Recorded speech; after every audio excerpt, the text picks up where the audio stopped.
Shalom Alehim, berjumpa lagi dengan saya pada perenungan hari ini tanggal 11 September 2023. Saudaraku, marilah pagi hari ini kita awali dengan mengucap syukur di dalam doa kepada Tuhan Allah kita, dan kita juga mau memberi senyuman dan sapaan kepada sesama kita.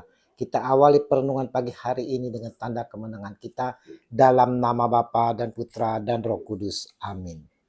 Walau dibenci dan dihujat, tetap berbuat kasih. Bacaan liturgi hari ini diambil dari Kolose 1 ayat 24 sampai dengan bab 2 ayat 3 dan dilanjutkan dengan Injil Lukas 6 ayat 6 sampai dengan 11. Saudaraku yang terkasih di dalam kasih Kristus, keusilan kita sebagai manusia adalah mengamati atau memperhatikan sambil menyelidiki seseorang. Kita mengamati akan kepribadiannya, kesalahannya, keburukannya, yang hal-hal negatif yang kita amati agar dapat jadi perbincangan. Padahal kita tahu mengamati kejelekan orang lain atau sampai memperbincangkannya itu tidak baik. Yesus dalam Injil hari ini, saudara, yang kita baca pun mengalami diamat-amati oleh orang. Ahli-ahli Taurat dan orang-orang Farisi mengamat-ngamati Yesus. Kalau ia menyembuhkan orang pada hari Sabat supaya mereka dapat alasan untuk mempersalahkan dia. Lukas 6 ayat 7. Pertanyaannya, saudara, mengapa Yesus diamat-amati? Mereka mau menjebak Yesus kalau ia menyembuhkan orang pada hari Sabat. Di mana bagi orang Israel, saudaraku yang terkasih, pada waktu itu hari Sabat adalah hari khusus buat Tuhan. Tidak diperkenankan untuk melakukan sesuatu apapun.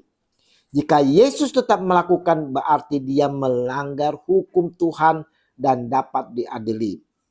Jebakan terencana karena mereka sudah membenci lebih dulu kepada Yesus dan jebakan mereka berhasil. Kita lihat dan kita bayangkan, saudara, kalau kita saat itu ada di sekitar Yesus yang sedang diamat-amati oleh para ahli Farisi dan orang-orang ahli Taurat, apa yang dapat kita lihat? Begitu banyak mata memandang kebencian pada Yesus dan Yesus dihujat. Begitulah gambaran kehidupan kita saat ini. Situasi seperti yang dialami oleh Yesus kala itu pun sering kali kita alami, saudara. Bukankah Yesus telah berbuat kebaikan dengan menyembuhkan seseorang yang mati tangan kanannya? Lukas 6 ayat 6. Kenapa dia dibenci dan dihujat? Kalau kita bayangkan pada saat ini, saudara, Jokowi, seorang presiden yang telah banyak sumbangsinya bagi perkembangan NKRI dan rakyat. Ia telah banyak berbuat baik bagi bangsa dan negara. Tapi kenapa dia masih dibenci dan dihujat? Kita telah melakukan segala kebaikan-kebaikan dengan membantu orang lain dengan kasih. Kita telah banyak terlibat dalam kegiatan gereja komunitas. Kenapa masih saja banyak orang Farisi dan ahli Taurat di sekitar kita yang mengamat-ngamati kita, membenci kita dan menghujat setiap apa yang kita lakukan? Pasti ada saja orang-orang yang benci sama kita, saudara. Pasti gak pernah absen orang yang hujat kita kalau kita mengerjakan sesuatu yang baik. Pasti muncul aja orang-orang yang menyusun rencana jahat dalam kehidupan kita.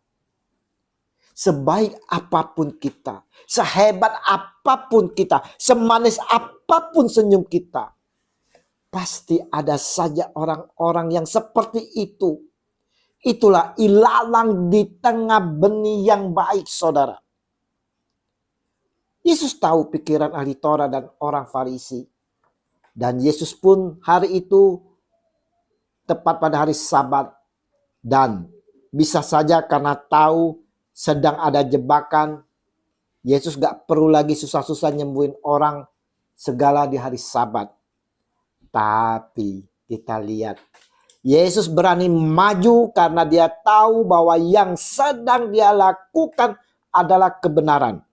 Lalu berkata kepada orang yang mati tangannya itu, bangunlah dan berdirilah di tengah. Maka bangunlah orang itu dan berdiri. Lukas 6 ayat 8. Lalu Yesus berkata kepada mereka, aku bertanya kepada kamu, manakah yang diperbolehkan pada hari Sabat? Berbuat baik atau berbuat jahat? Menyelamatkan nyawa orang atau membinasakannya? Lukas 6 ayat 9. Kembali kita lihat saudara. Yesus tidak menggubris atas kebencian dan hujatan yang dia terima. Yesus tetap berkarya melakukan kasih. Dia tetap berkarya dengan tidak berkutik dengan masalah yang dihadapi. Kasih harus diutamakan. Itulah kebenaran saudara. Perenungan pagi hari ini mau mengingatkan kepada kita semua bahwa perbuatan baik yang kita lakukan pasti sering dan sering diamat-amati orang sekitar kita yang tak suka, yang membenci kita. Kita akan dihujat dan mungkin juga kita akan disakiti. Lihat apa yang dialami Ahok, Jokowi, dan lain sebagainya. Tentu juga Sang Baginda, Sang Juru Selamat kita, Yesus Kristus.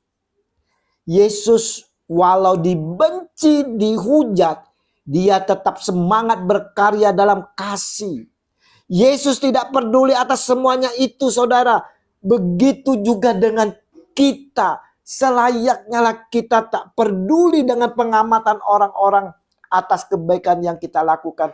Sehingga mereka membenci kita. Walau sekalipun kita dihujat saudara. Kita mau tetap berkarya dalam kasih. Tunjukkanlah kasih itu. Tunjukkan kasih itu adalah kebenaran yang dapat mengalahkan segalanya. Mari saudara-saudaraku yang terkasih, daripada kita makan hati terus ngeliatin dan mikirin orang-orang yang benci dan hujat kepada kita, bukankah lebih baik kita melihat kepada mereka yang percaya, yang penuh kasih, tulus, dan selalu memberikan penguatan kepada kita? Kita jangan peduli mereka-mereka yang selalu mengamat-amati kita, yang membenci kita. Tapi kita tetap berkarya di dalam kasih. Tuhan Yesus, jauhkan kami dari rasa kebencian atas perbuatan baik yang kami lakukan terhadap sesama kami. Kuatkan kami bila dibenci dan dihujat, dan agar tetap selalu teguh dengan kekuatan dari Roh Kudus untuk melakukan kasih kini dan sepanjang segala masa. Amin. Dalam nama Bapa dan Putra dan Roh Kudus. Amin. Shalom Aleichem.